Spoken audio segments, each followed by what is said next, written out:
Pride and Prejudice Chapter 8. At 5 o'clock the two ladies retired to dress, and at 6:30 Elizabeth was summoned to dinner. To the civil inquiries which then poured in, and amongst which she had the pleasure of distinguishing the much superior solicitude of Mr. Bingley's, she could not make a very favourable answer. Jane was by no means better. The sisters, on hearing this, repeated 3 or 4 times how much they were grieved, how shocking it was to have a bad cold, and how excessively they disliked being ill themselves, and then thought no more of the matter, and their indifference towards Jane when not immediately before them restored Elizabeth to the enjoyment of all her former dislike. Their brother, indeed, was the only one of the party whom she could regard with any complacency. His anxiety for Jane was evident, and his attentions to herself most pleasing, and they prevented her feeling herself so much an intruder as she believed she was considered by the others.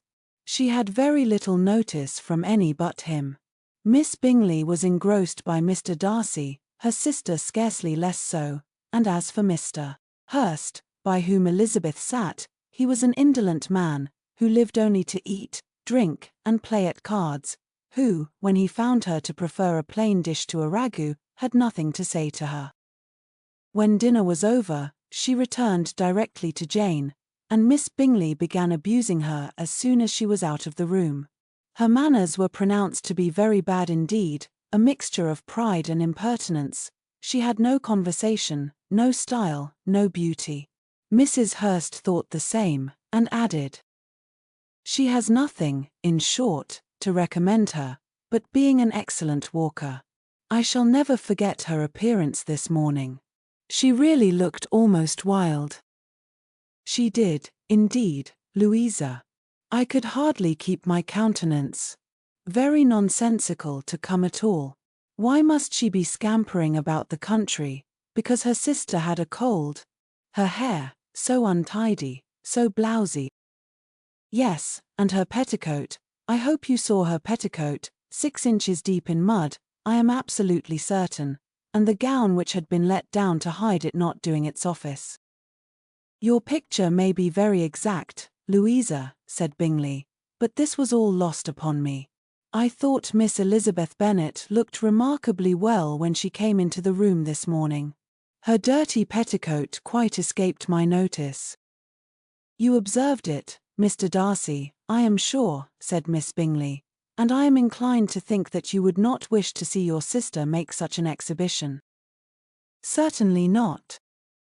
To walk 3 miles, or 4 miles, or 5 miles, or whatever it is, above her ankles in dirt, and alone, quite alone. What could she mean by it? It seems to me to show an abominable sort of conceited independence, a most country-town indifference to decorum." "It shows an affection for her sister that is very pleasing," said Bingley. "I am afraid, Mr. Darcy," observed Miss Bingley in a half-whisper, "that this adventure has rather affected your admiration of her fine eyes." "Not at all," he replied, "they were brightened by the exercise." A short pause followed this speech, and Mrs. Hurst began again.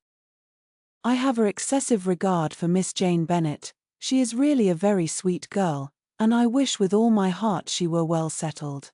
But with such a father and mother, and such low connections, I am afraid there is no chance of it. I think I have heard you say that their uncle is an attorney on Meryton." "Yes, and they have another, who lives somewhere near Cheapside." "That is capital," added her sister, and they both laughed heartily. "If they had uncles enough to fill all Cheapside," cried Bingley, "it would not make them one jot less agreeable." "But it must very materially lessen their chance of marrying men of any consideration in the world," replied Darcy. To this speech Bingley made no answer, but his sisters gave it their hearty assent, and indulged their mirth for some time at the expense of their dear friend's vulgar relations. With a renewal of tenderness, however, they returned to her room on leaving the dining parlour, and sat with her till summoned to coffee. She was still very poorly, and Elizabeth would not quit her at all, till late in the evening, when she had the comfort of seeing her sleep, and when it seemed to her rather right than pleasant that she should go downstairs herself. On entering the drawing-room she found the whole party at loo, and was immediately invited to join them, but suspecting them to be playing high she declined it, and making her sister the excuse, said she would amuse herself for the short time she could stay below, with a book. Mr. Hurst looked at her with astonishment. "Do you prefer reading to cards?" said he. "That is rather singular." "Miss Eliza Bennet," said Miss Bingley, "despises cards.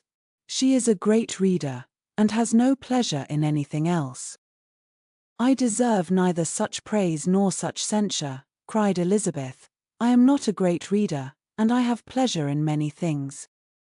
"In nursing your sister I am sure you have pleasure," said Bingley, "and I hope it will be soon increased by seeing her quite well." Elizabeth thanked him from her heart, and then walked towards the table where a few books were lying. He immediately offered to fetch her others, all that his library afforded.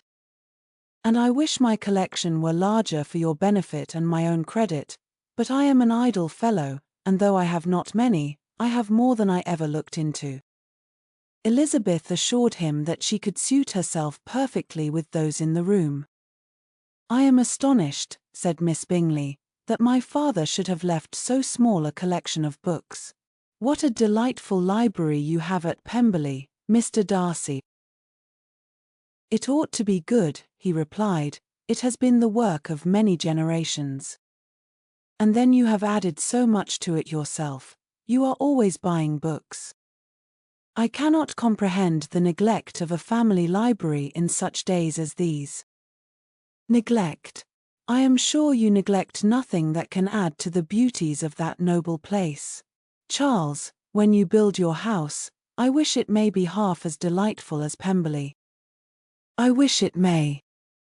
But I would really advise you to make your purchase in that neighborhood, and take Pemberley for a kind of model. There is not a finer county in England than Derbyshire." "With all my heart, I will buy Pemberley itself if Darcy will sell it." "I am talking of possibilities, Charles. 'Pon my word, Caroline, I should think it more possible to get Pemberley by purchase than by imitation."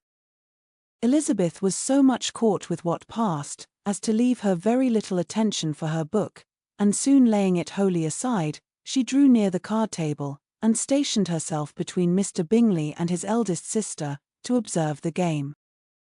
"Is Miss Darcy much grown since the spring?"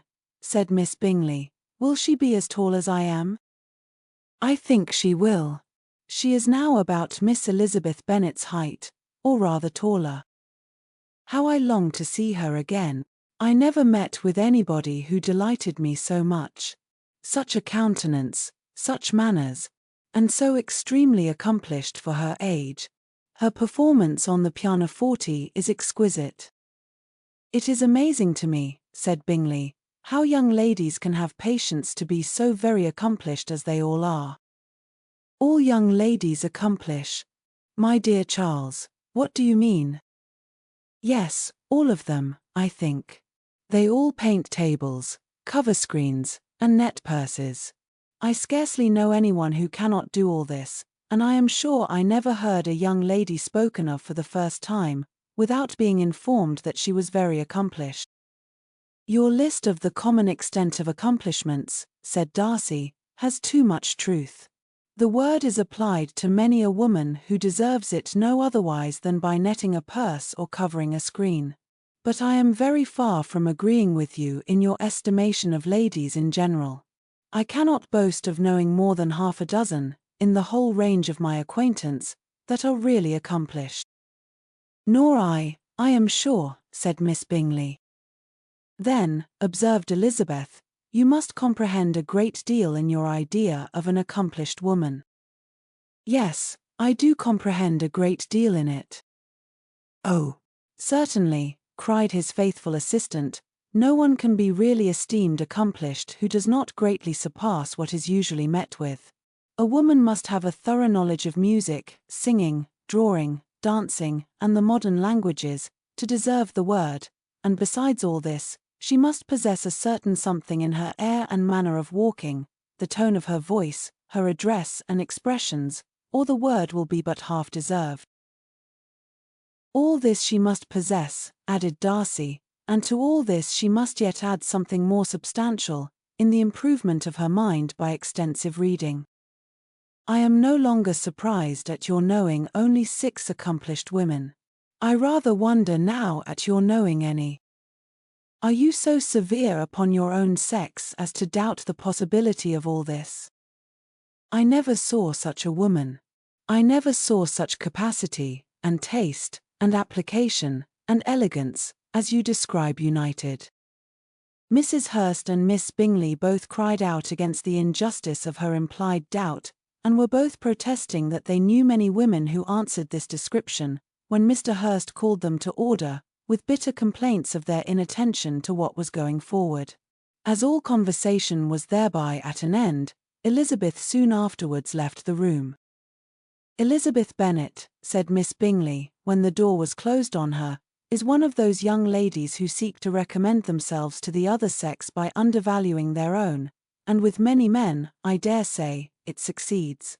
But, in my opinion, it is a paltry device, a very mean art. Undoubtedly, replied Darcy, to whom this remark was chiefly addressed, there is a meanness in all the arts which ladies sometimes condescend to employ for captivation. Whatever bears affinity to cunning is despicable.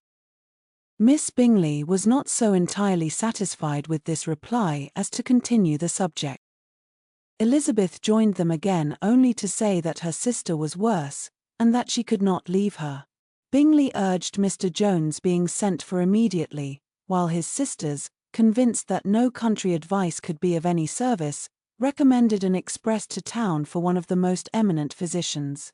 This she would not hear of, but she was not so unwilling to comply with their brother's proposal, and it was settled that Mr. Jones should be sent for early in the morning, if Miss Bennet were not decidedly better. Bingley was quite uncomfortable. His sisters declared that they were miserable. They solaced their wretchedness, however, by duets after supper, while he could find no better relief to his feelings than by giving his housekeeper directions that every attention might be paid to the sick lady and her sister.